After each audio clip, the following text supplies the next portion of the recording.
Sì, siamo di nuovo in diretta. Questa non l'ho neanche annunciata su Twitter perché è una diretta un po' particolare, una diretta da ultimo giorno di lockdown. Ora riprenderà lentamente la vita normale e voi non sarete più agli arresti e non sarete più costretti ad ascoltarmi, quindi devo cogliere questa importante occasione per fare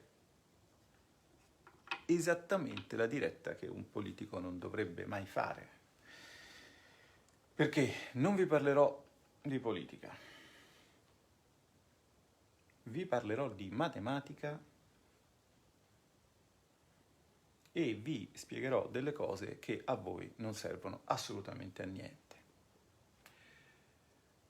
Però faccio pace con la mia coscienza, considerando che non vi sto obbligando a seguirmi. Potete farlo e potete anche non farlo. E quindi chi resta, resta perché vuole restare. Tant'è che qui non sto neanche cercando il numero legale. Siamo sotto i 1000, ma va bene così. Secondo me meno siamo meglio è, anche perché se siete tanti fate rumore e io ho bisogno di silenzio per quello che sto facendo. Allora, la premessa è che è tornata la bella stagione, quindi il caldo, e quindi più del solito bisogna accordare lo strumento. Allora, volevo farvi vedere come si accorda lo strumento, perché secondo me è un'interessante metafora di tante altre cose delle quali devo occuparmi tutti i giorni. La tastiera è il deposito dei miei albertini.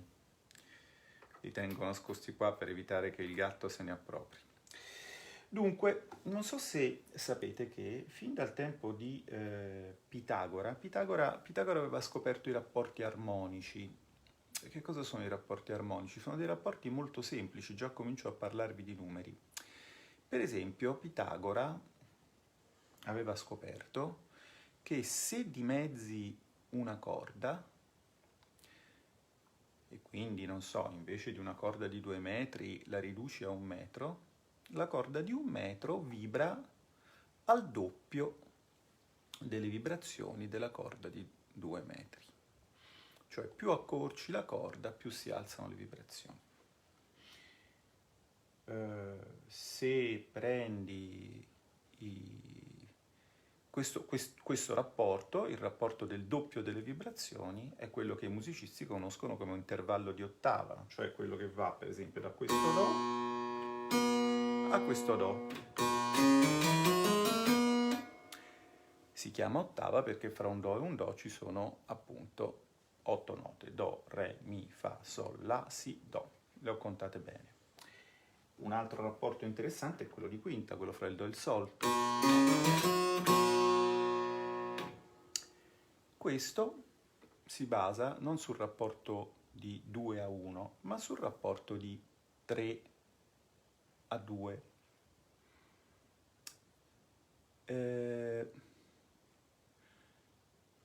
Poi il rapporto di 4 a 3 definisce un altro intervallo, che è la quarta, e via dicendo. Questi rapporti, i rapporti armonici, hanno importanza nella musica, perché appunto se tu dimezzando la corda ottieni l'ottava, prendendo i 3 mezzi ottieni la quinta, ma hanno anche un significato più ampio. Anche in altre arti sono utilizzati, per esempio sono utilizzati in architettura. Nel Rinascimento, quando si riscopre la filosofia greca e si inizia a ragionare in termini scientifici sulla musica e sull'architettura, cioè inizia tutta la stagione dei grandi trattati, anche in architettura si scopre l'uso dei rapporti armonici. Un esempio tipico da manuale, basta Wikipedia per studiarselo, è la facciata di Santa Maria Novella, che è costruita, è iscritta dentro un quadrato, ha il cornicione a metà, il rapporto fra altezza e larghezza del portale è 3/3, cioè il rapporto di quinta, eccetera, eccetera, eccetera. Cioè questi rapporti erano percepiti come armonici, come gradevoli, non solo all'orecchio, ma anche alla vista. È una cosa misteriosa che numeri semplici abbiano anche, in qualche modo, e rapporti semplici abbiano anche questo valore estetico. Pitagora su questo aveva elaborato e in effetti nel Rinascimento, quando si cominciò a studiare la musica in modo scientifico, ci si appoggiò abbastanza sulle teorie di Pitagora, anche per accordare gli strumenti, che è esattamente quello che farò io adesso per voi, e voi penserete questo è impazzito, ha preso troppo caldo. No, semplicemente mi piaceva, visto che il Gemello Cattivo vi parla di arti figurative, mi piaceva un attimo introdurvi sul tema delle arti musicali, perché si impara sempre qualcosa. Allora, il rapporto di 3/3, cioè l'intervallo di quinta, è quello sul quale sono accordate per esempio le corde del violino, no? Non so se avete mai sentito accordare un violino. Perché si usa incordare il violino in questo modo? Ci sono tanti motivi, ma uno comunque dei tanti è che l'avere le corde a distanza di una quinta, siccome la quinta è un intervallo armonico molto semplice, un intervallo di 3/3, no? È un intervallo che risponde a un rapporto armonico molto semplice, cioè prendi i 2/3 della corda che vibra a 3/3 delle vibrazioni, quindi una volta e mezzo le vibrazioni della nota fondamentale. È anche molto facile da intonare. La quinta, l'intervallo di quinta, nella storia della musica, non so se avete presente Così parlò Zarathustra, no? Comincia così, no? Vi ricordate? Di Strauss. È un intervallo primigenio come l'ottava, proprio perché risponde a dei rapporti semplici. Allora io adesso quello che farò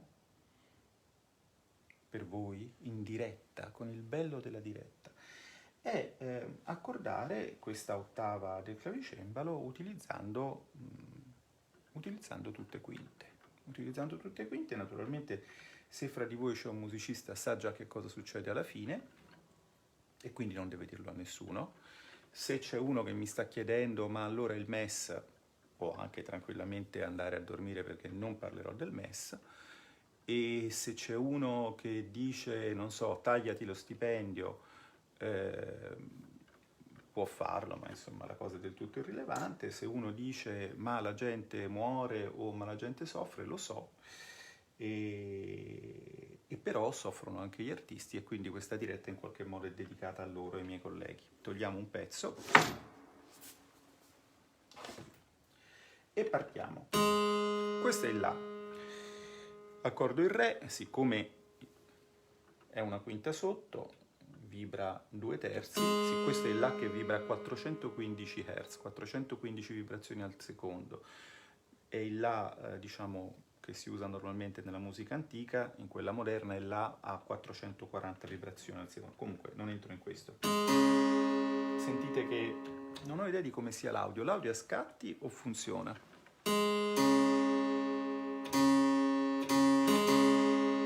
L'audio funziona, lo sentite? Stasera niente MES, sì, vi sto guardando. Sentite che c'è qualcosa che non va? Benissimo, adesso se lo sentite rimediamo questa cosa che non va.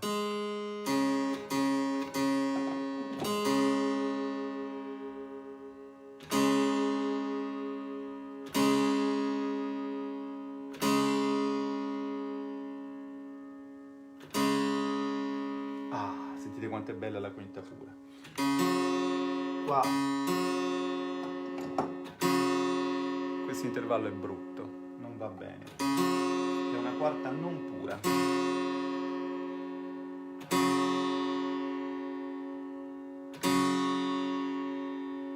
Non so se voi sentite un fenomeno, sentite che c'è un'onda? Quest'onda che forse sentite, ma non so quanto sia in grado la tecnologia di portare lì quello che sta succedendo qui, si chiama battimento. Quando due note sono in un rapporto armonico puro, si sente un suono stabile. Quando le note non sono in un rapporto armonico puro, perché una è un po' scordata, si sente una vibrazione, che è la risultante del fatto che le onde non si incastrano bene. Questa vibrazione viene utilizzata, è un fatto anche estetico, per esempio negli organi, quando sentite il registro di voce umana, quello che tremola, no? Che vibra, viene fatto mettendo insieme due canne che sono accordate quasi uguali e quindi il risultato dà una vibrazione.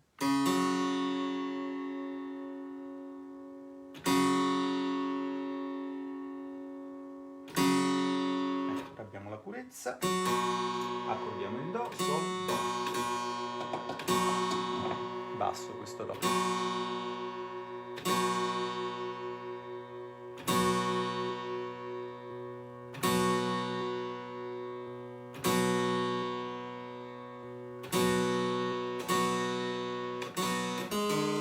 Accordiamo il Mi, La, Mi. Vi ho detto che avevo usato solo quinte, ma la quarta è il contrario della quinta. Se la quarta sono E, Do, Mi, Sol è una quinta, Sol, La, Si, Do è una quarta. Quindi per accordare un Re, partendo da là, posso scegliere quello sotto, una quarta sopra, ma posso anche scegliere quello una quarta sopra. Brutto non vederci, ma...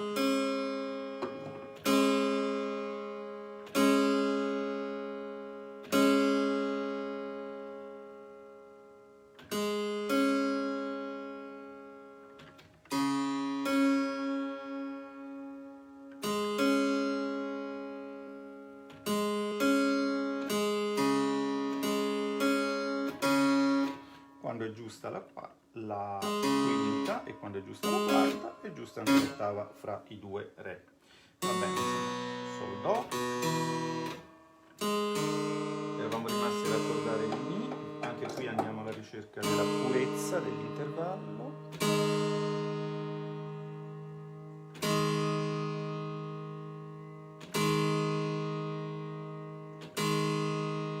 A posto.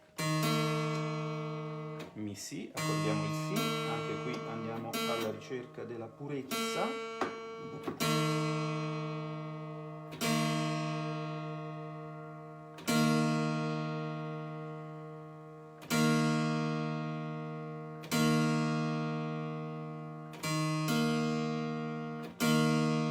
Ci siamo. Abbiamo accordato tutti i tasti, diciamo, bianchi tranne uno. Cominciamo con i tasti neri allora. Si, Fa diesis.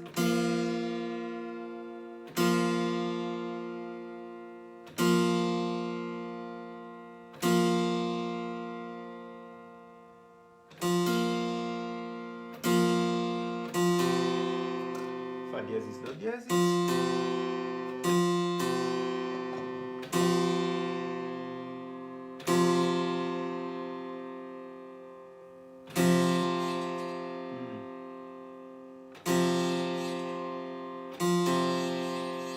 Qua c'è qualcosa che non... Do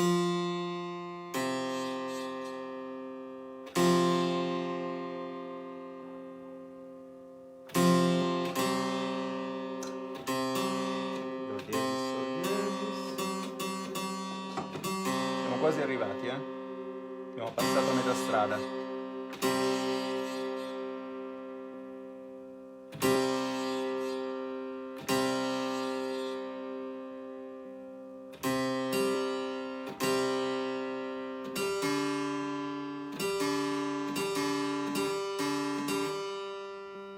Sol diesis, Re diesis.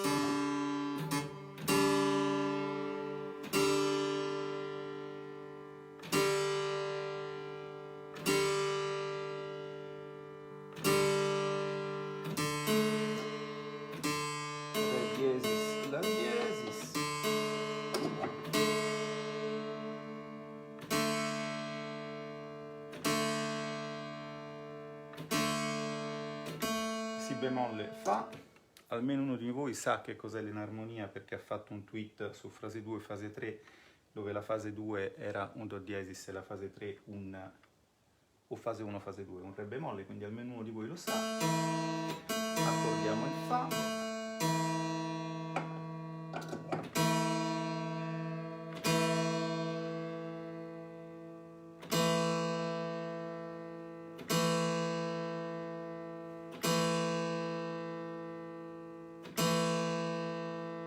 E accordiamo il Do. Sta messo veramente male.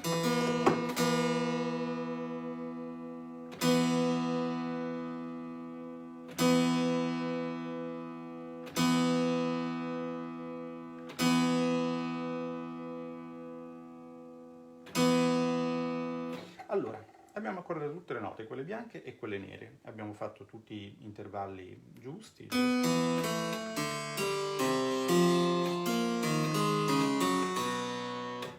I pezzi ci sono tutti. Sentiamo i due Do.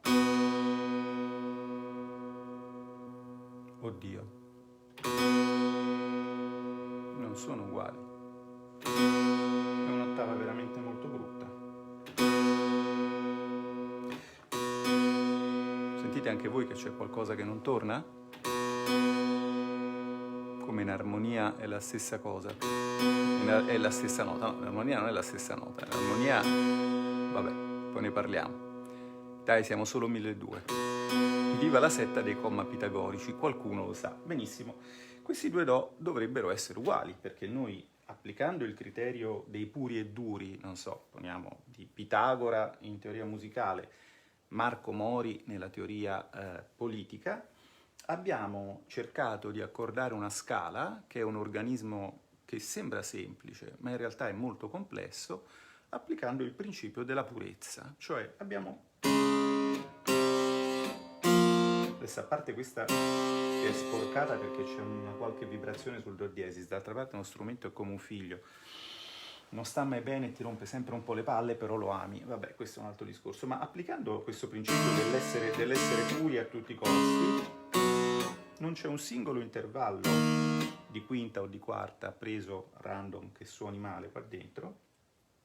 Eppure però, quando noi, facendo tutto il giro, arriviamo da un Do a un altro Do, sentiamo una schifezza.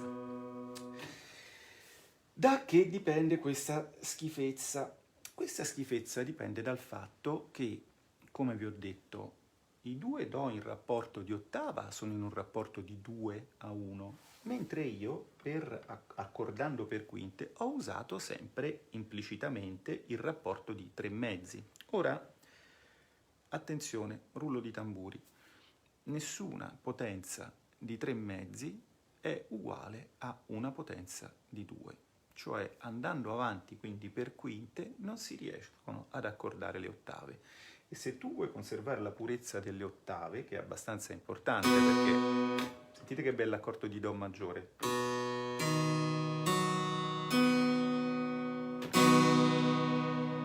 Fa schifo, eh? È come ascoltare una dichiarazione di voto di Perilli, con tutto il rispetto per il collega. C'è qualcosa che non va. Quel qualcosa che non va è appunto questo fatto fisico-matematico che vi ho spiegato. I rapporti semplici, cioè 2 su 1 l'ottava, 3 su 2 la quinta, 4 su 3 la quarta, 5 su 4 la terza maggiore, sono eufonici, ma non si parlano. Ognuno è bello a modo suo, ognuno ha la sua idea. Allora, qui inizia un piccolo intermezzo politico, nel senso che, per esempio, io potrei a questo punto scegliere la strada di privilegiare l'ottava. L'ottava devo privilegiarla perché non ha senso fare una scala che parte da un Do e arriva a un Do così diverso. Allora, per esempio, potrei decidere che, vabbè, faccio tornare insieme queste due note. Devo abbassare il Do acuto perché è troppo acuto.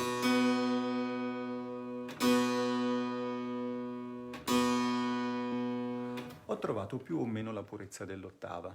Tutto bene, ma allora che cosa succede se adesso io da questo Do acuto che è accordato con il Do grave vado a cercare la quinta, per esempio facendo Fa, La, Do, succede una schifezza. Cioè, nella vita non puoi avere tutto. O hai le quinte, non fate battutacce, o hai le ottave. Cioè, la vita di un musicista è un perenne compromesso. Come vedete, anche una scala musicale, rifacendoci a quello che diceva Rilke sulla perforazione del cuore del capocaccia, è indescrivibilmente particolareggiata. Ci sono tante cose che voi, diciamo, non sapete di come funziona una scala musicale. Non tutti, molti vedo che sono preparatissimi, lo so perché alcuni di voi li conosco. Non so se in questo momento è connesso il figlio di uno strumento minore, vediamo se c'è. Sicuramente. Per controllare l'ottava vado una terza sotto il controllo. Ma per favore, il professionista sono io, stai zitto, stai tranquillo, adesso ti spiego.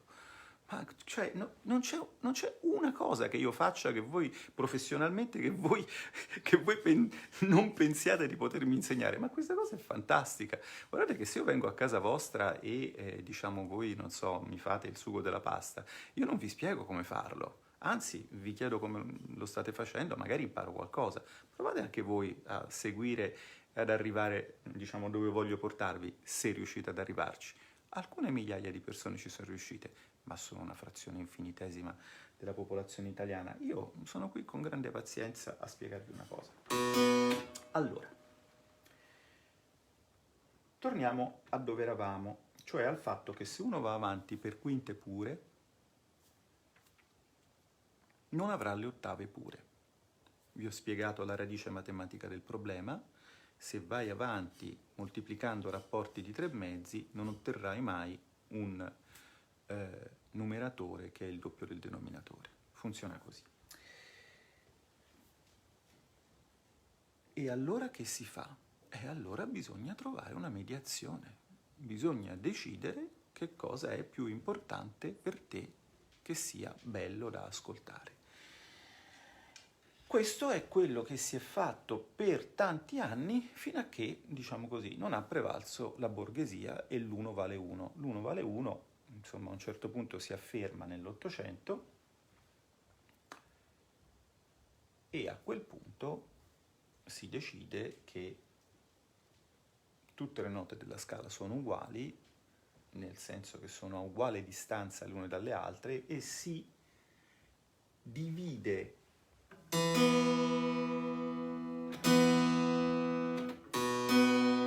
questa stonatura qui fra il Do basso e il Do alto, che si chiama comma, lo si divide, lo si spacchetta su tutte e 12 le note della scala. Quello è il cosiddetto temperamento equabile. Ma per molto tempo la mediazione fra le note della scala è avvenuta secondo altri principi.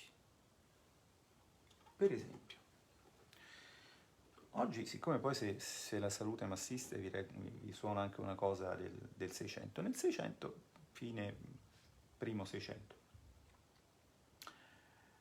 quest'idea che tutte le note fossero uguali ancora non era venuta in mente a nessuno.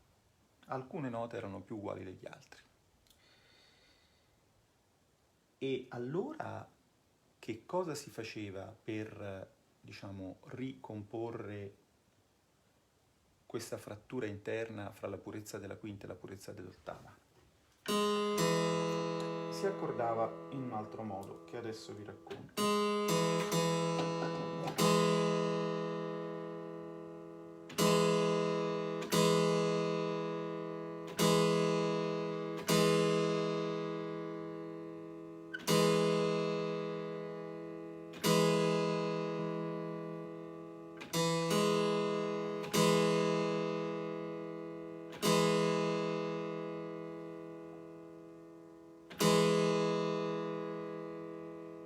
Si partiva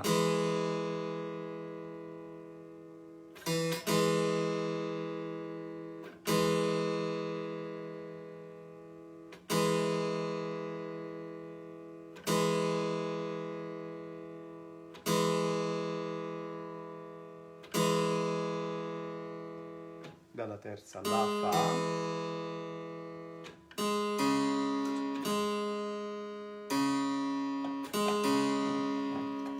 poi si accordava la Re, ma non lo si accordava puro. La quinta si stringeva un po'.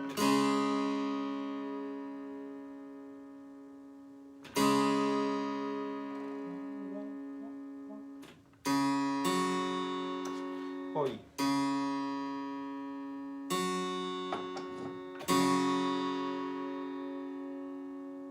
si accordava la quarta, Re Sol,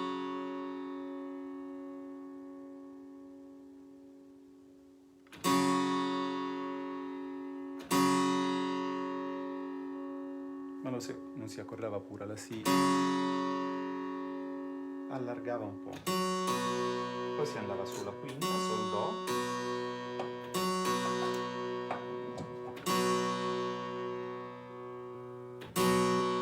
ma la quinta non la si accordava pura, la si stringeva un po'.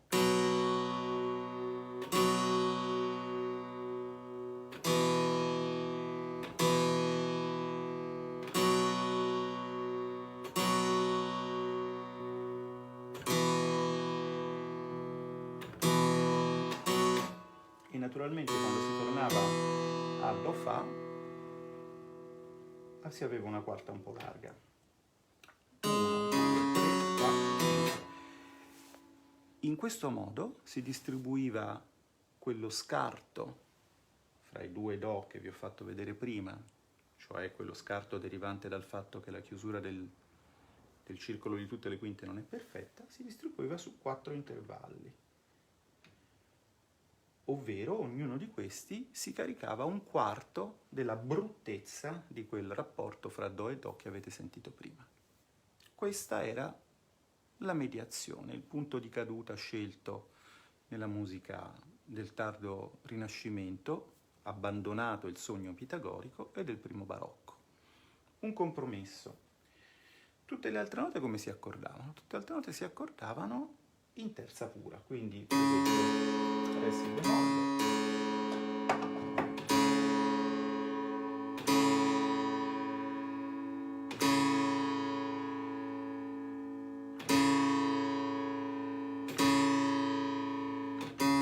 Re Fa diesis, in terza pura partendo dalle note accordate, no? Quindi dal Re accordi il Si bemolle e il Fa diesis.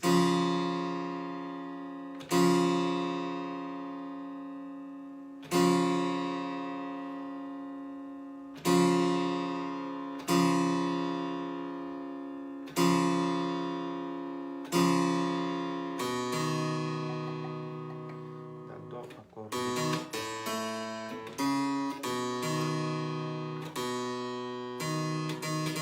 Do accordi Mi,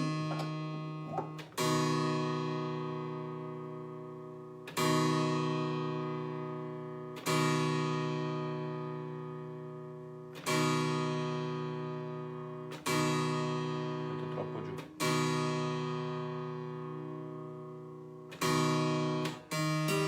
dal Mi accordi Sol diesis,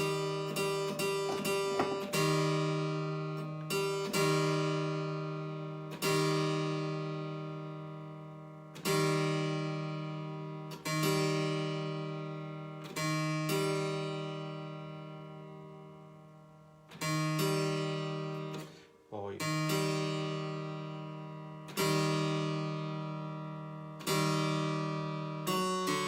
dal Sol accordi Mi bemolle,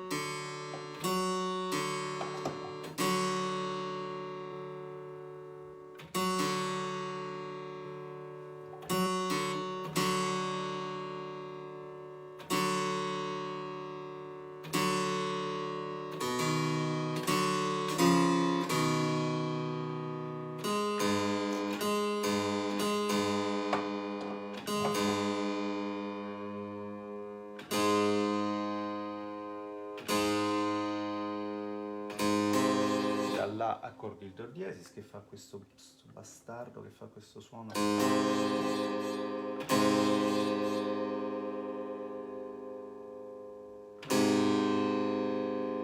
Eccolo qua. E abbiamo quasi tutto, perché dunque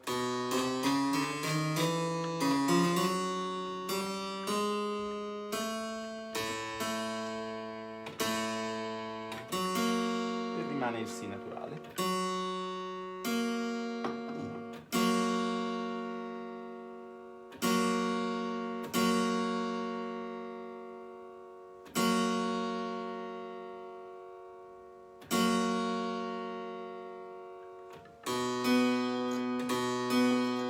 Il Do, lo accordi in ottava col Do basso.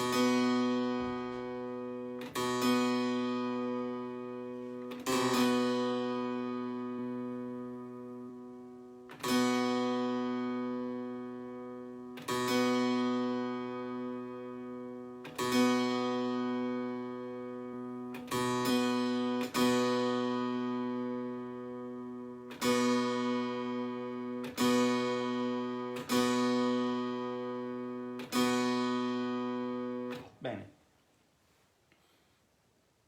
questo è un modo di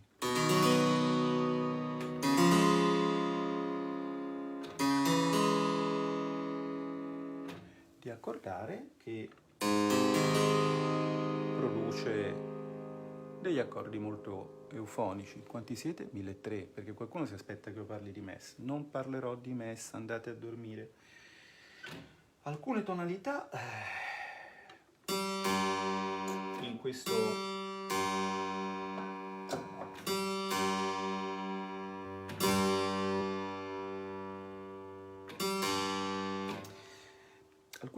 in questo modo di accordare sono molto belle ed altre fanno veramente schifo. Perché? Perché abbiamo deciso di raggiungere un compromesso politico tale per cui quella differenza che c'è fra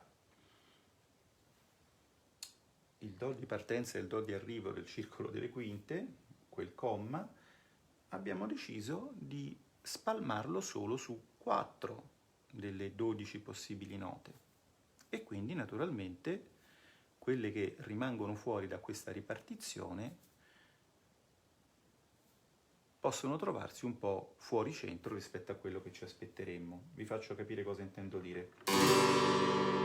Questo accordo lo sentite che fa schifo? Io non ho idea di quale sia l'audio, se voi foste qui lo sentireste. Questo fa schifo. E questo è molto bello. Il lavoro che ho fatto nel dividere il comma fra le 4 note si chiama temperamento. Che cosa significa temperare? Significa mediare, moderare, addolcire. Addolcire che cosa? Addolcire la purezza della quinta. Tu hai 4 quinte, la, re, sol, do, la, mi, che decidi tu che siano un po' meno belle, cioè che diciamo non siano nitide, pure, perfette. Ecco, questo è un esempio di temperamento, è una scelta estetica, è una buona metafora della scelta politica. Quando non puoi avere tutto, scegli di avere un po', e un po' lo puoi ottenere in tanti modi. Qui, per esempio, su questa tastiera, scegliendo come compromesso, come mediazione il medio tono, abbiamo deciso di avere un bel Do maggiore, anche un bellissimo Re maggiore, ma un orrendo La bemolle maggiore. Apro e chiudo una parentesi per dirvi che il La bemolle maggiore, naturalmente, quando questo temperamento veniva usato, era una tonalità del tutto inutilizzata. Poi, con lo svilupparsi dell'estetica musicale, con lo svilupparsi della tecnica di costruzione degli strumenti, con la curiosità dei compositori di andare a ravanare un po' più nella parte nera della tastiera, con tante cose, con lo svincolarsi dalla musica vocale, quindi considerare estensioni più ampie, insomma, poi piano piano tutto è andato evolvendo, ma non vi posso spiegare tutta la storia della musica in una diretta. Quello che volevo spiegarvi è che cosa significa temperare un clavicembalo, come è fatto, cosa succede se non lo si fa? Succede che i due do non si parlano e con quest'altro si parlerebbero ancora di meno. E un possibile modo di farlo, di fare questa mediazione, che è appunto l'accordatura del medio tono.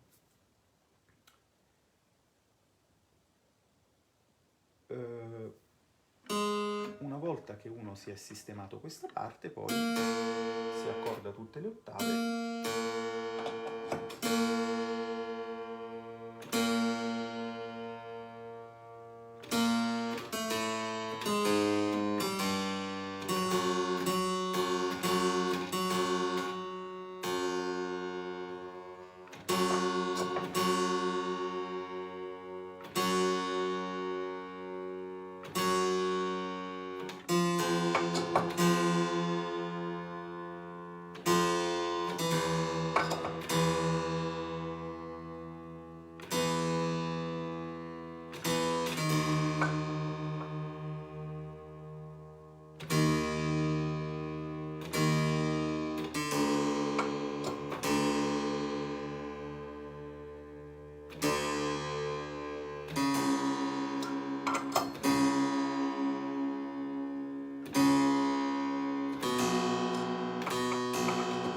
Mamma mia, quanto è.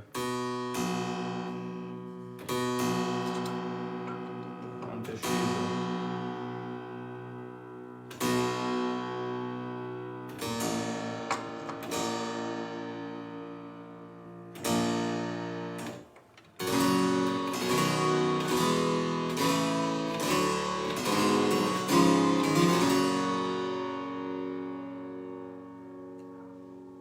Bello, il sol maggiore del... Perché nell'accordatura pitagorica, ma anche nell'accordatura temperata, la terza è un po' troppo aperta e questo esteticamente è sgradevole. Cioè è un po' come sentire in televisione un politologo che confonde un DPCM con un DL, cioè sono quelle cose che se non le sai non ti danno fastidio, ma quando le sai apprezzi il valore dell'ignoranza che ti preserva da tante sofferenze. Io ve lo dico con tutto il cuore. Adesso andiamo un attimo su perché mi servono un po' più di note se vi voglio suonare qualcosa.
Io vorrei farvi riflettere su una cosa, no? Voi pensate che shock culturale deve essere stato per quelli che a Firenze nel primo Cinquecento, a metà Cinquecento, ragionavano di teoria musicale? Per esempio, non so se lo sapete, ma Vincenzo Galilei, il padre di Galileo Galilei, era un grandissimo teorico musicale, no? Voi pensate che shock deve essere stato venire a patti con il fatto che dovevano rinunciare a qualche quinta pura. Cioè che se volevano fare le cose, se volevano fare musica, la teoria di Pitagora, che era tanto bella, tanto nitida, poteva essere espressa con numeri semplici, aveva anche un suo richiamo intuitivo, purtroppo dovevano contaminarla con la realtà. È un po' come quelli che oggi sono ancora ancorati all'idea, non so, che la moneta sia una merce e che il suo valore dipenda dalla scarsità e che, diciamo così, obbedendo a questo dogma, che può avere un suo senso, perché, ma che non ha un riscontro nella realtà, perché la moneta si stampa, obbedendo a questo dogma rischiano di far del male a se stessi e a noi. Cioè le teorie sono una cosa molto bella, ma la pratica è una cosa un po' diversa.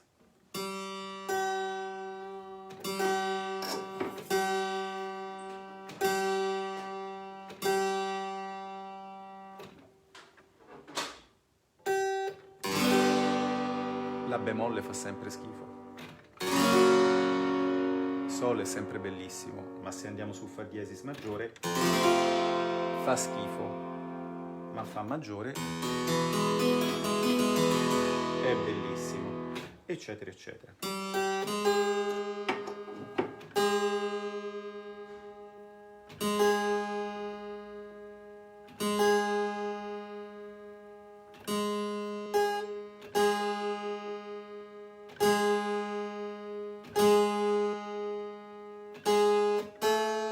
Aia.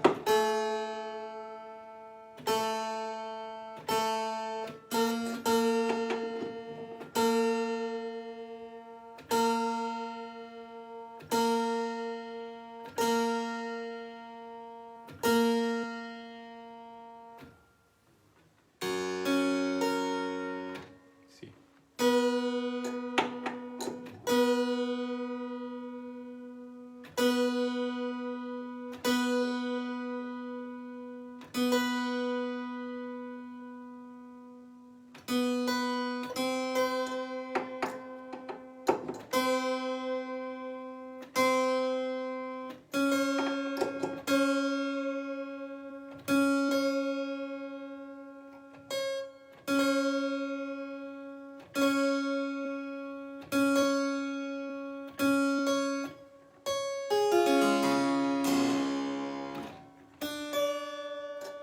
Ogni tanto ti devi sciacquare l'orecchio.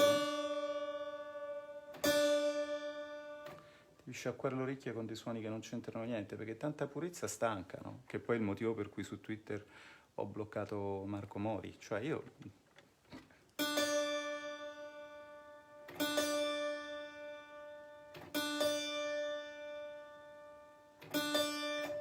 e troppi altri ne seguiranno.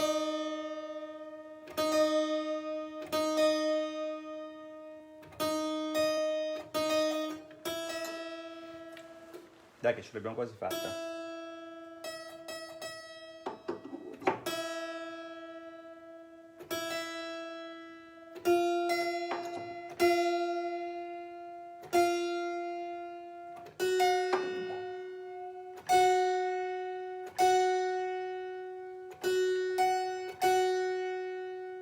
Un'altra cosa che dipende da come è fatto l'orecchio, più va in su e più è difficile sentire se due suoni si parlano, sono d'accordo fra loro. Perché naturalmente, come sapete, noi riusciamo a percepire fino a un certo livello di frequenze, poi ci sono gli ultrasuoni che non sentiamo.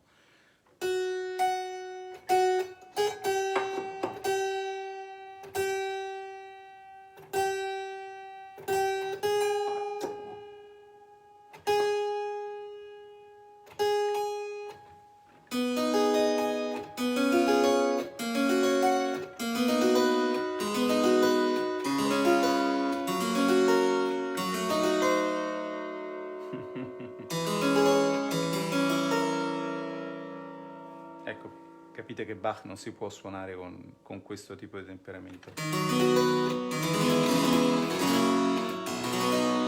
Bene. Ci siamo, eh?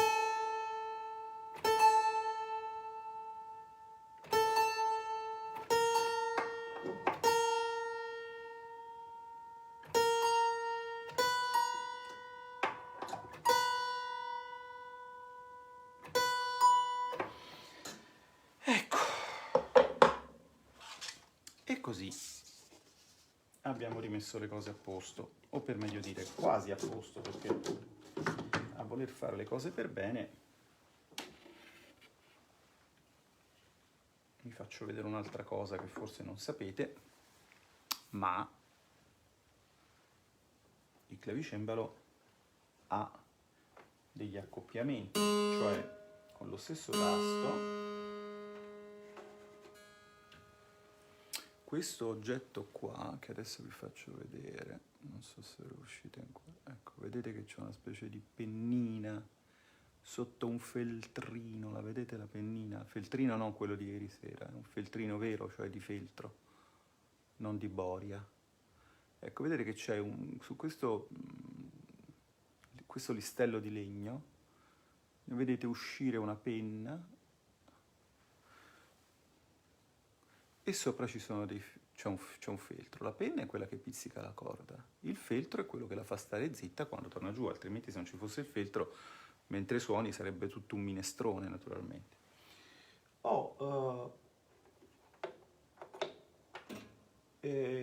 Con un tasto in realtà tu, se vuoi, puoi pizzicare 2 corde, perché non so se avete visto che operazione ho fatto, fuori campo, ma si fa questa fila qui di salterelli può essere fatta scorrere e allora,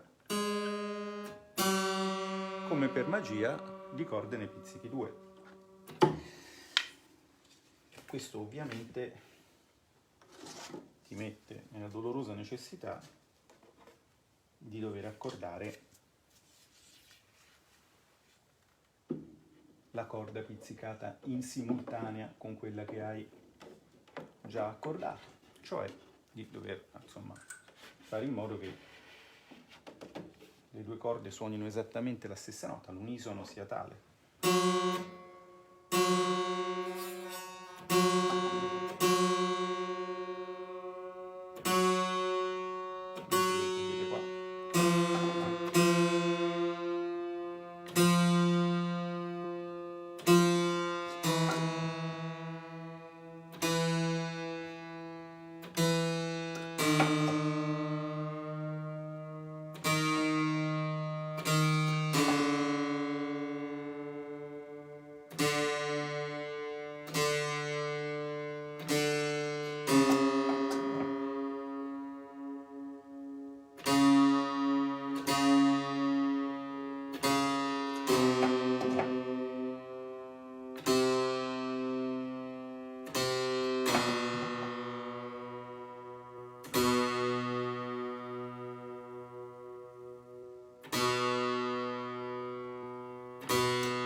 Perché si accordano prima le note basse e poi quelle alte? Questa è un'altra cosa che fa parte della natura.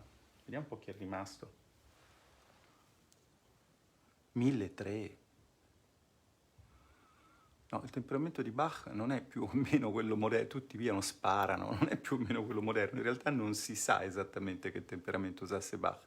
sono stati scritti libri e libri, migliaia di pagine da illustri musicologi di cui voi non avete neanche mai sospettato l'esistenza, e tutto viene risolto da un piccolo commento a un post su Facebook. Questa cosa è meravigliosa, io adoro i social. Senatore, il suo esempio la ginocchiere dice no, io il ginocchiere non so neanche che cosa sia. Un saluto dalla città di Girolamo Frescobaldi. Oh, io ci sono stato nella città di Girolamo Frescobaldi, frare.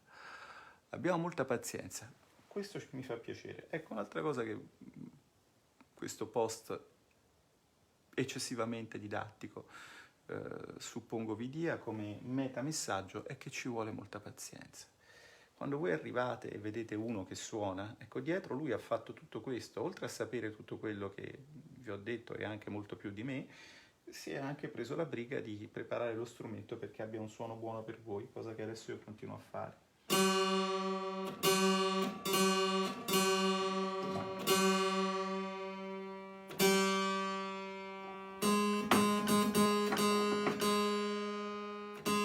Qua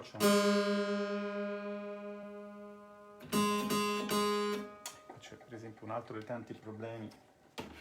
Qua c'è la penna che non funziona. Non sempre le cose funzionano.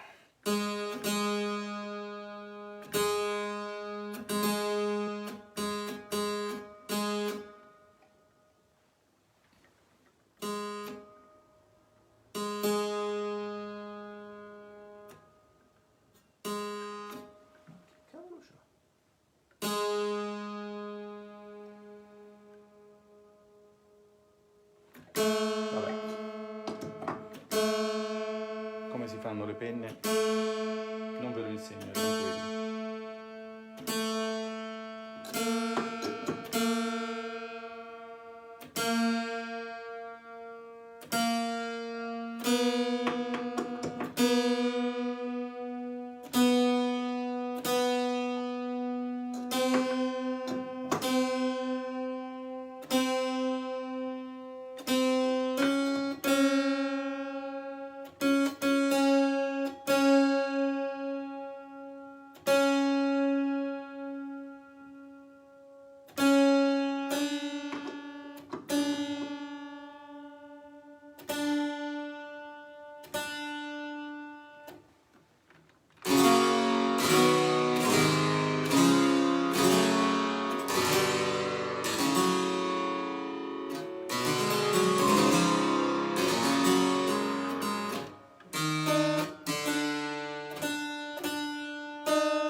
Erano quasi un semitono di distanza.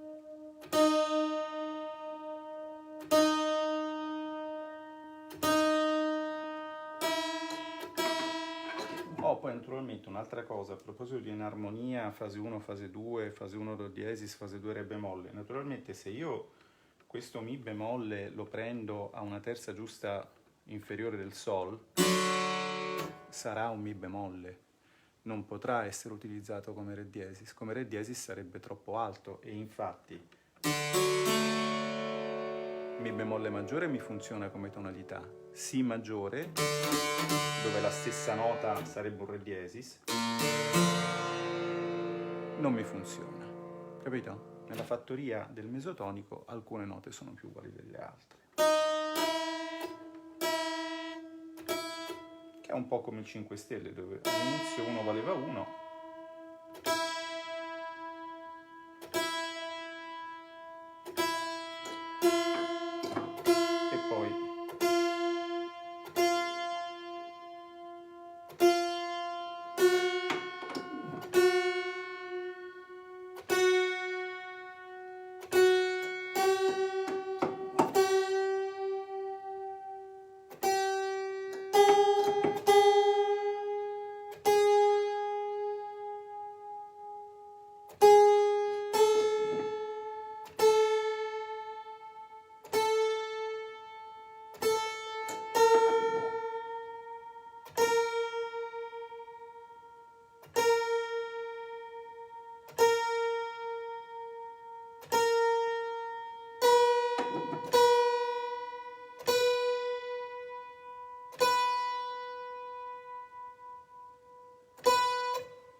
Grillini ne abbiamo? Vero che non ne abbiamo. Non so se sono scomparsi perché gli ho detto che non mi tagliavo lo stipendio o perché ho cercato di fargli capire che nessuna potenza di 3,5 è uguale a una potenza di 2. Non so. Una di queste due cose deve averli sterminati.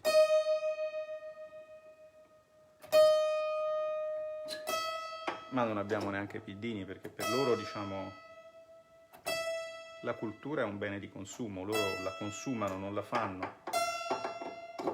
Dicono di leggere dei libri, ma non li scrivono.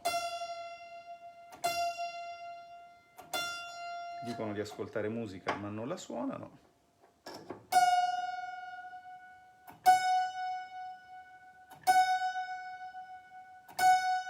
E tutti i miei amici artisti, tranne quelli che lavorano all'estero, sono disperati perché non ci hanno ascoltato sulla partita IVA, sul tabaccaio, e fumano, per cui sanno che cos'è un tabaccaio, figurati se sanno che cos'è un clavicembalista, i piddini con la loro spocchia. Ecco, quella a cui state assistendo è una tipica gara di rutti leghista di quelle che facciamo a Pontida, io e Massimo Garavaglia, per esempio. Oddio, il sì oggettivamente scordato ricorda un po'. Adesso le note ce le abbiamo tutte. E allora adesso, così. Un attimo, devo rimettere qua la traversa, che poi qua il problema è che il legno vive, quindi e quando è umido si gonfia, e quando è secco si sgonfia, e quando è caldo si dilata, e quando è freddo, insomma, vabbè. Rimettiamo anche questo. Facciamo un po' un check complessivo.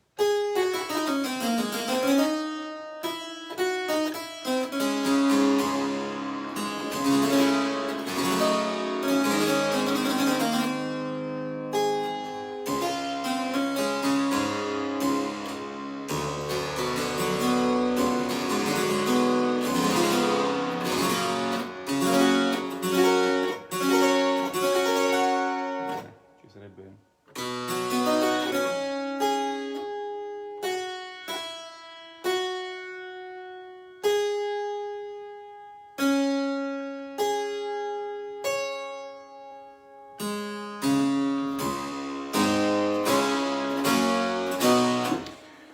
tutto è migliorabile, però bisogna anche sapersi accontentare, se è anche fatta una certa. Un attimo che prendo una cosa che mi serve.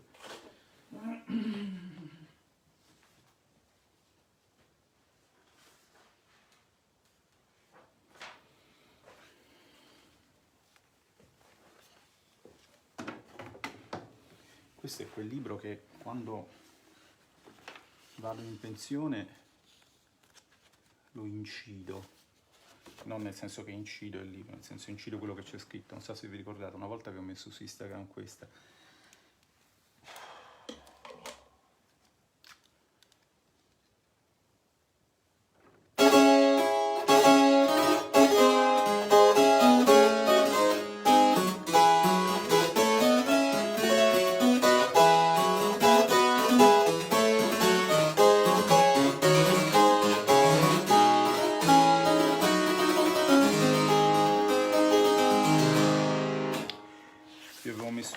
Ma qua ci sono tante cose, per esempio c'è una bergamasca. La bergamasca è una danza che si basa su un basso molto semplice.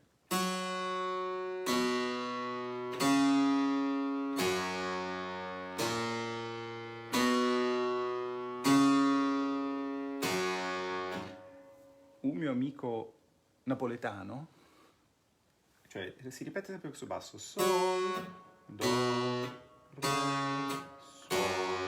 sol, do, re, sol. Il mio amico napoletano poi diventato leghista, prima che, diciamo, in una fase precedente della sua vita politica diceva, beh, si chiama bergamasca perché questo basso così semplice è l'unico basso che un leghista può capire. Capito? Capito che fama che abbiamo noi leghisti? Cioè, è una cosa, io ho detto, guarda, caro, non è come pensi tu, poi dopo l'ha capito. E quindi su questo basso...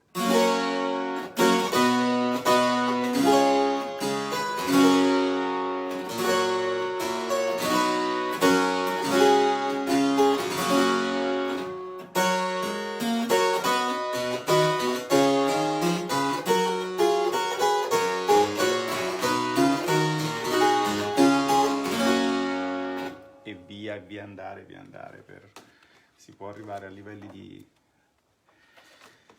Ma io voglio far sentire una cosa più tranquilla, anche perché sono stanco e voglio pensare ai miei amici.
Questo è un ricercare di Pasquini. E altro, beh, qua ci sarebbe da studiare tanto, queste non, senza studiare non me la sento di farvele sentire, anche se varrebbe la pena. Qua c'è Michelangelo Rossi, è un altro di cui probabilmente non avete mai sentito parlare. O forse sì. C'è una bellissima incisione di un tedesco, fra l'altro, che non mi ricordo come si chiama. Michelangelo Rossi, dunque c'è un pezzo della che diciamo, è famoso, della toccata settima, dove gli parte l'embolo e lui si mette a fare una serie di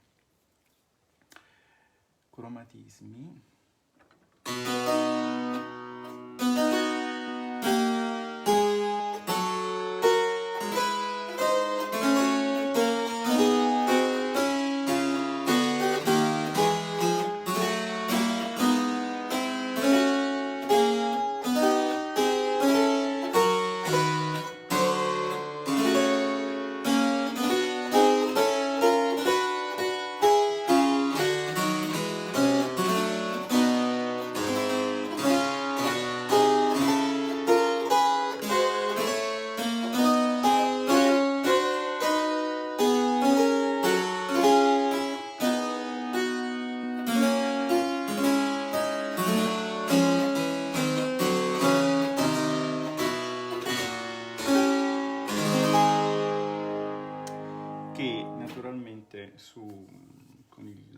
con il temperamento equabile sono molto meno urtanti, con il temperamento invece dei suoi tempi già un passaggio.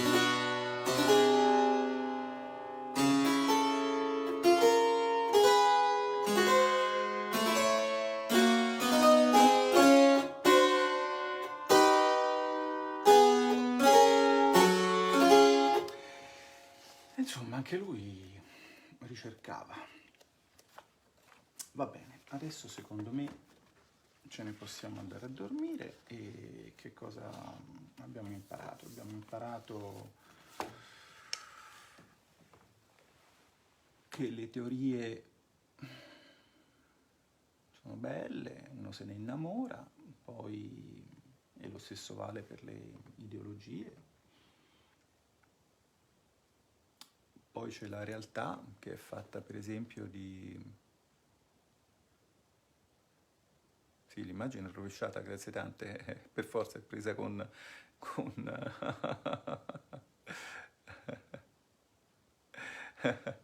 il temperamento è pure un po' piddino, sì, no, certo, è chiaro, questo...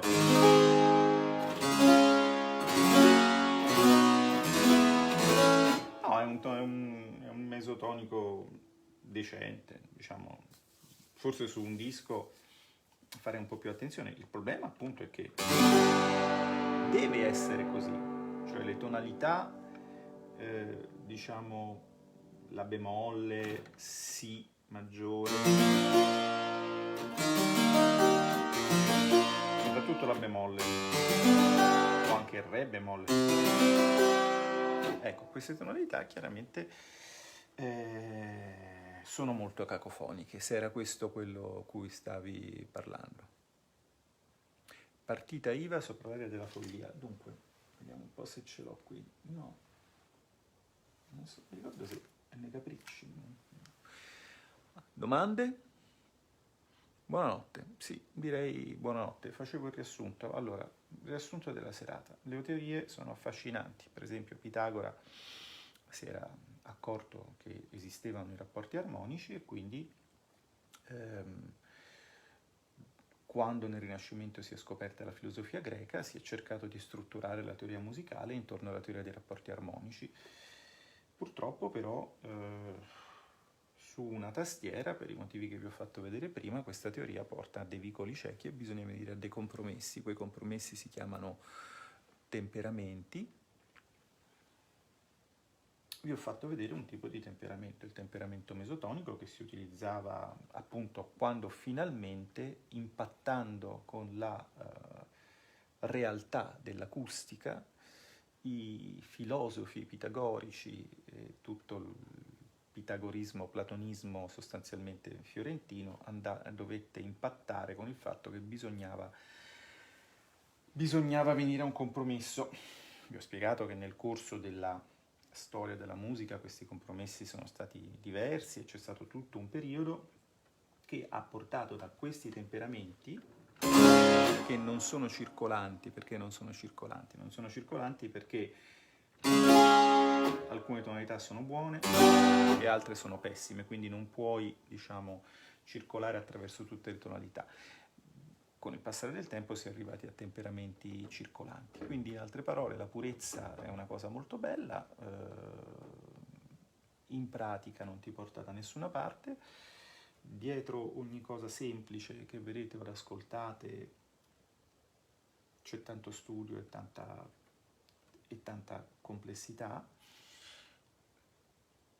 e i piddini che pensano di essere colti non stanno facendo un accidente di niente per i miei colleghi musicisti che sono disperati. Quello che avete visto qui questa sera è un pezzo di Made in Italy e non mi riferisco al fatto che io, diciamo, sono stato fatto a Firenze o che questo clavicembalo è stato fatto a Canepina o che questa musica è stata scritta a Roma.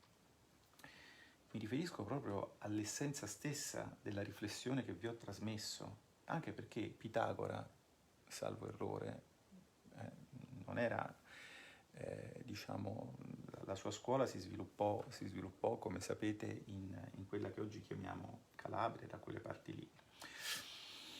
Quindi già risalente, la Magna Grecia era la culla di queste riflessioni, ma è tutto nato qui, sono nati qui questi strumenti, è nata qui questa musica, è nato qui questo pensiero ha dato forma al nostro mondo. Vi ho anche spiegato che la teoria che affascinava i musicisti che andavano alla ricerca dei rapporti armonici di Pitagora era la stessa teoria che affascinava gli architetti come Leon Battista Alberti, Vi ho spiegato che gli stessi rapporti che trovate nella teoria musicale e anche nella prassi musicale di quell'epoca li trovate nella prassi architettonica del Rinascimento.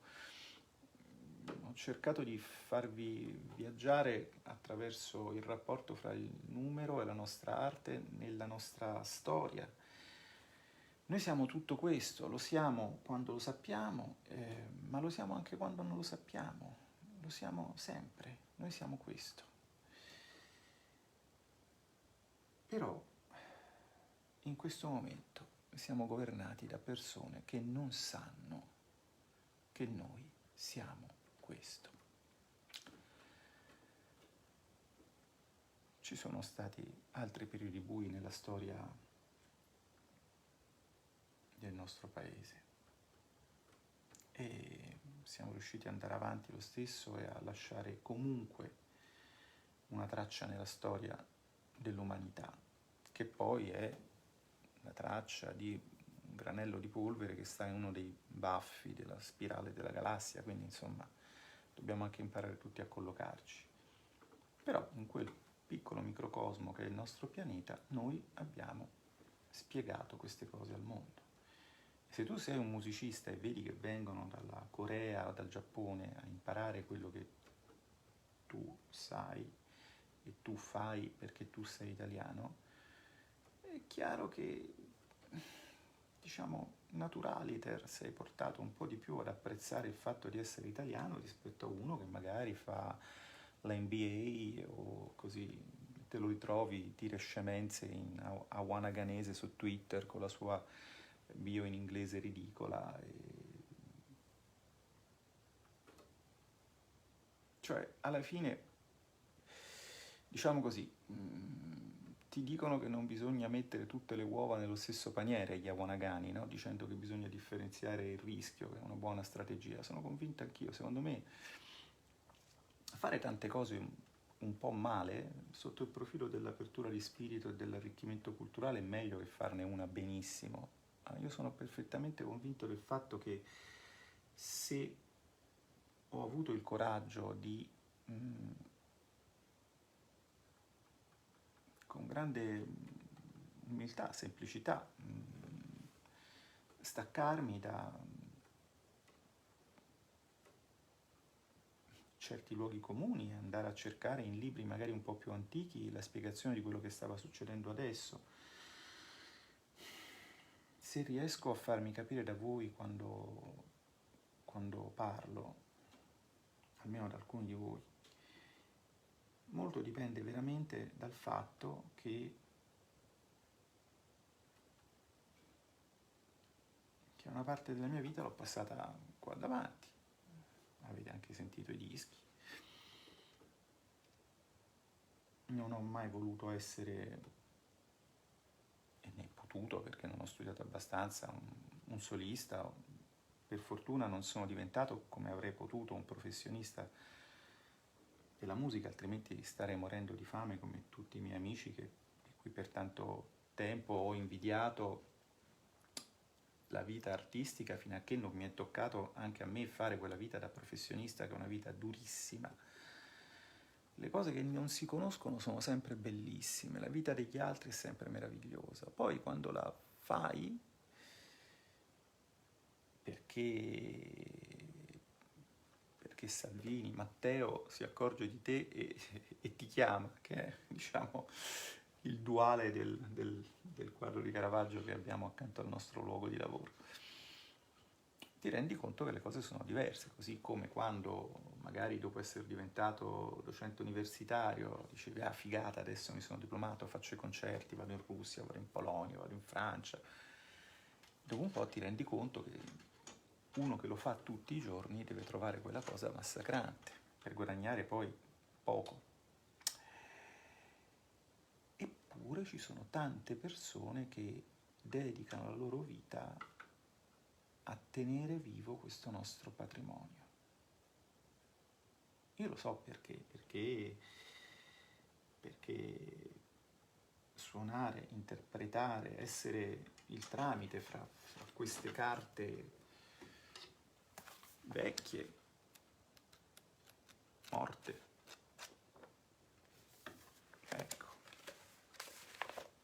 Pasquini, ovviamente ribaltato, come sapete. Per queste carte vecchie, morte e voi, essere il tramite, essere il mediatore, essere quello che guida dentro un discorso, essere quello che seduce, che deve rendere interessante una cosa che forse non è interessante, ma in cui bisogna trovare un motivo di interesse, è una cosa bellissima, è un'emozione meravigliosa. Io forse 3 volte in vita mia ho sentito di avere veramente con me da solista, perché ero solista, una platea grande. Mi ricordo in particolare in Francia al Festival Musique et Mémoire, lì suonavo il flauto, facevo i concerti di Scarlatti, era una cosa diversa. È un'emozione enorme. Sinceramente, quando mi sono trovato nell'aula del Senato e mi sono accorto che quando io parlavo la gente stava zitta e ascoltava, anche quella ovviamente è un'emozione, diciamo, è una soddisfazione. Una soddisfazione. Un'emozione, no, l'emozione è quando comunichi con la musica, quando riesci a conquistare in quel modo l'attenzione degli altri, perché ti poni a un livello più profondo e perché probabilmente chi ti ascolta sta capendo quello che vuoi dirgli.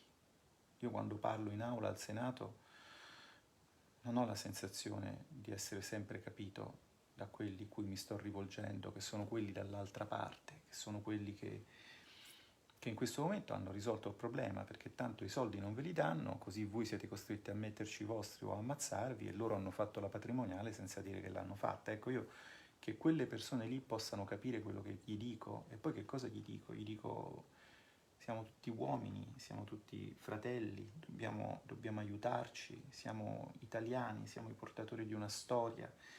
Perché continuate a fare la guerra ai vostri simili? In nome di che cosa? Qual è il risultato? Qual è l'obiettivo di ridurci in schiavitù? Quale è? Quale è? Non si può capire. Non si può capire. Un paese che ha tutto. Un paese la cui materia prima, come dice spesso l'onorevole Giorgetti, è l'intelligenza. E quindi noi ce l'abbiamo.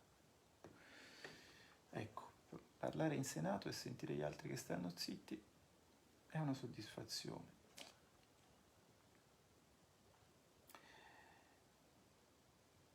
Suonare a 500 persone e sentire che sono con te è un'emozione.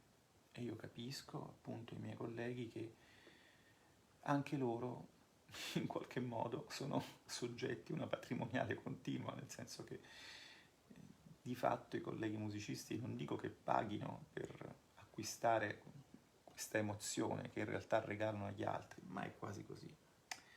Già il fatto che vi abbia voluto dire che sono dovuto andare in Siberia, in Polonia, in Francia, eccetera, eccetera, per suonare la nostra musica vi fa capire che vicino a casa non era possibile. Ma a voi sembra mai possibile che a Roma, dove è successa buona parte di quello che vi ho raccontato, per esempio Pasquini, sì, è nato in Toscana a Massa e Cozzile, però ha lavorato a Roma, non ci siano delle orchestre barocche stabili, che tutte queste meravigliose sale, incluse quelle dove, cioè, meno male che il presidente Casellati, diciamo, organizza qualcosa, ma dobbiamo farlo noi parlamentari. Cosa dobbiamo fare? Poi dobbiamo anche spazzare la stanza quando ce ne andiamo? Cioè, vabbè, noi saremmo i leghisti, quelli che fanno le gare di Rutti sul Pratone di Pontida. Così vuole la vulgata. Loro sono quelli bravi, quelli colti, quelli dalla parte giusta, e stanno facendo morire quelli che hanno creduto in loro. Non è fantastico? Pensate che sono stato cercato in questi giorni da colleghi bravi, bravissimi, cioè di livello internazionale, diapason d'oro,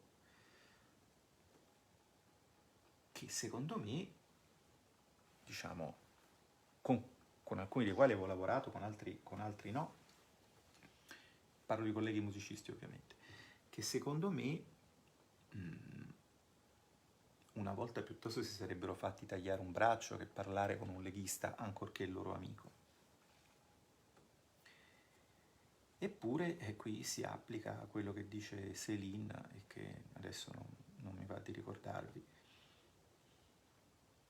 Nella vita arrivano a un certo punto i momenti della verità e ti rendi conto che le persone in cui hai creduto non credevano in te. Quindi io spero, mi auguro che abbiate letto questa mattina sul Sole 24 Ore, ma lo trovate credo anche sulla sua pagina Facebook, l'editoriale di Matteo.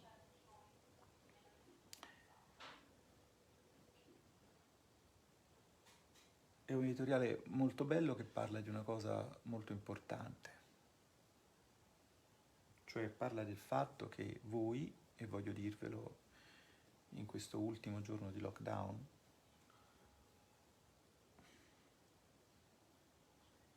avete mostrato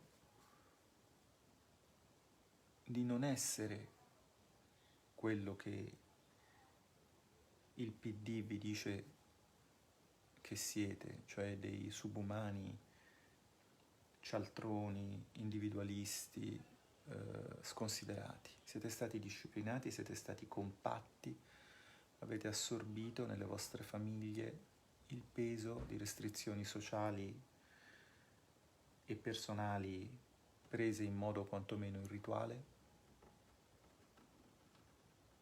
Ho visto che alcuni presidenti di TAR non sono d'accordo con questa interpretazione, non fa niente. La differenza delle opinioni è il sale della democrazia. Voi siete stati il contrario di quello che gli esterofili, autorazzisti, piddini dicono che voi siete. E questo significa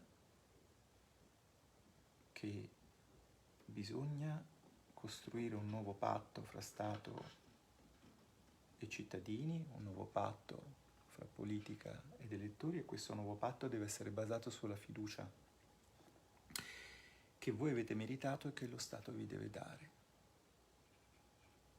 Non è più tollerabile da parte di nessuno, non è più tollerabile da parte vostra che lo subite, ma anche da parte nostra che ne siamo testimoni, il fatto che voi siate considerati dei presunti colpevoli verso il fisco, non è possibile. Non si può ricostruire un paese sulla base di questa filosofia e di tutte le storture che ne derivano a livello, per esempio, amministrativo,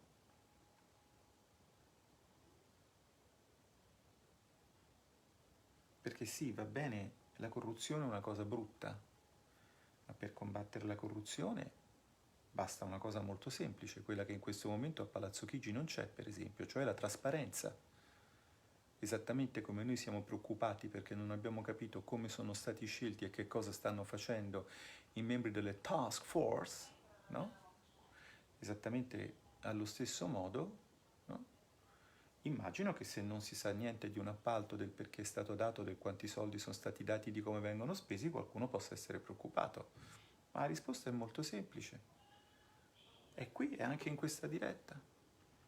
Con la massima trasparenza vi ho accordato questo cembalo in tono medio.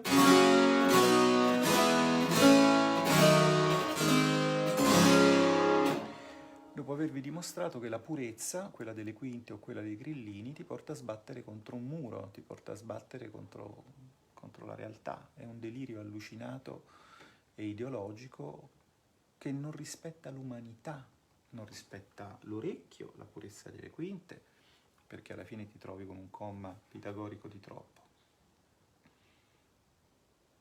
E non rispetta la voglia di fare, la voglia di creare che voi avete, la purezza dei grillini, tutti odio e sospetto, grillino perfetto. Non si può continuare con la cultura del sospetto, ci vuole la cultura della trasparenza. La cultura della trasparenza è quella che noi stiamo cercando di portare nel nostro lavoro di parlamentari, raccontandovi quello che facciamo, spiegandovi perché lo facciamo, poi qualcuno lo capisce, qualcuno non lo capisce, va bene così. Essendo un ambito politico si ha anche il diritto di avere una diversità di vedute, è perfettamente normale che questo possa succedere.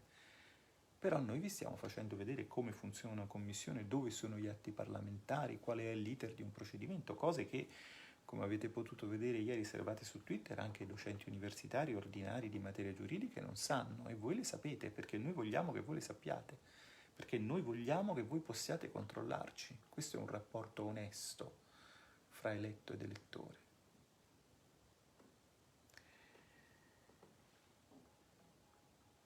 E quello che dice Matteo è che bisogna ripartire sulla base di un patto diverso. Ma purtroppo stiamo assistendo, lo dico senza polemica, è un dato di fatto. Io dicevo le stesse cose quando ero a sinistra della sinistra del PD, mi posso permettere tranquillamente di dirle oggi. Stiamo assistendo al fatto che c'è proprio un gap culturale che costringe la sinistra a essere nemica del paese e quindi di se stessa, senza capirlo, sicuramente senza volerlo, ma è proprio le è connaturato essere contro allo spirito profondo, storicamente accumulatosi nel tempo, che ha fatto di questo paese quello che è. Loro proprio sono un corpo estraneo, io non so perché. Ci abbiamo riflettuto tanto, insomma, sapete che questo per me per un po' di tempo è stato un problema, adesso il problema è più loro che mio. Era un problema quando ero in mezzo a loro, ora che sono davanti a loro il problema è loro, che è la stessa cosa che vale per i membri di questo governo. Finché sono un presidente di commissione, in audizione sono accanto a loro. Quando non lo sarò più, sarò di fronte a loro. E allora, diciamo così, anche per loro cambierà la musica. Bene.